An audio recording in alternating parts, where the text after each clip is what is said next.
We are back on day 8, and today we have to take the BMW i8 to the wrap shop. But before we do that, I have to do just a teeny little bit of body work to the front bumper. So I thought I would start with my Harbor Freight / AutoZone haul of supplies. I've been using a soldering iron because I couldn't find the plastic welder. These little plastic welding kits are like, I don't know, I think after tax was $23 at Harbor Freight, and I live, laugh, love this tool.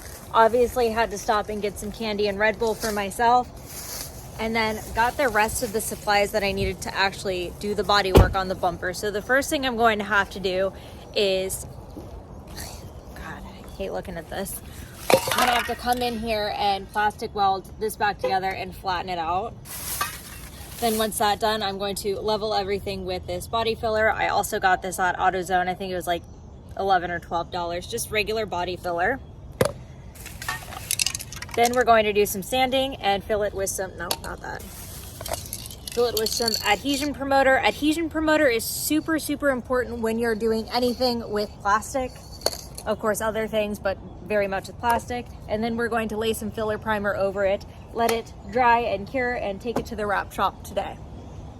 Now, I am not going to tell you guys what the wrap is going to be because that is not my surprise to unveil, but I am going to let you guess in the comment section down below what wrap we are putting on this car. It's probably not going to be what you think. I'm also not going to deal with repainting this part right now. I'm just going to finish peeling off all of the rest of the paint that did not properly adhere. Part of the reason you need to sand properly and use adhesion promoter. So we're going to peel this off, and then I got some black 3M tape or 3M vinyl off of Amazon that we're just going to put on here. Okay, well, it said it was 3M, but this is obviously not 3M. Whatever, it's just going on a tiny portion of the car, so yeah. Now, I am not a DIY car channel, but I will post a link to the TikTok video that Schmodify did that explains how to do this. It's pretty much the video that I watched to make sure that I was doing this correctly. But this is very much trust the process. Anytime you're plastic welding is very trust the process. But here is where we are after starting to melt and flatten this out. Trusting the process. Actually getting out pretty level.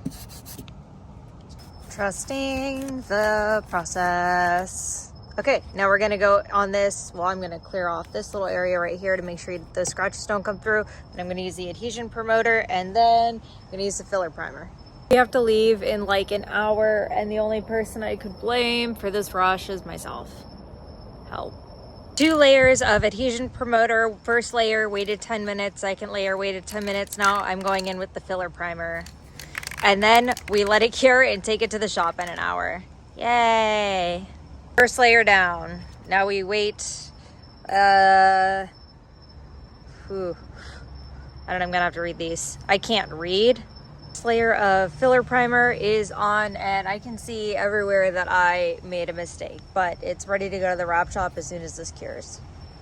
So what are we doing now that you guys don't have to watch me work on the BMW i8 front end anymore? I'm gonna start messing around with the Tesla to see what I really think about it, because last night while I was eating Taco Bell at like midnight in the car watching YouTube on the screen, I was starting to understand why people drive Teslas. So we're gonna play around with that a little bit more, and then we're gonna get back to my Lotus Elise, the reason why anyone actually watches my channel. We're gonna finish the electrical problems. I got some stuff in the mail for it. I got a cell phone mount for all my little doodads and dumb stuff like that, but most importantly because it's got a suction cup that I need. And the next thing that I bought, just as important, is going to be, I got this rear view mirror off of Amazon. This is just a generic like $14 rear view mirror. We don't care about this rear view mirror because we actually got this rear view mirror, which is actually a camera. So I got this from Red Tiger. It's got my front dash cam. It came with a rear camera that I'm going to hardwire into the car. And this is going to improve my visibility, but also protect me in case someone hits my car, because we've had so many of our cars hit. And it's also just fun to get video of me driving around with my friends. So why did we need this? Easy, because if you can see from my windshield right there, I actually do not have a rear view mirror on this car because it came with the Lexan windshield. So I got this. We're going to do a little bit of custom fab, get the suction cup on there, and get it installed. Thank you guys for watching, and stay tuned for tomorrow, day 9, when we get back to work on my Lotus Elise project car.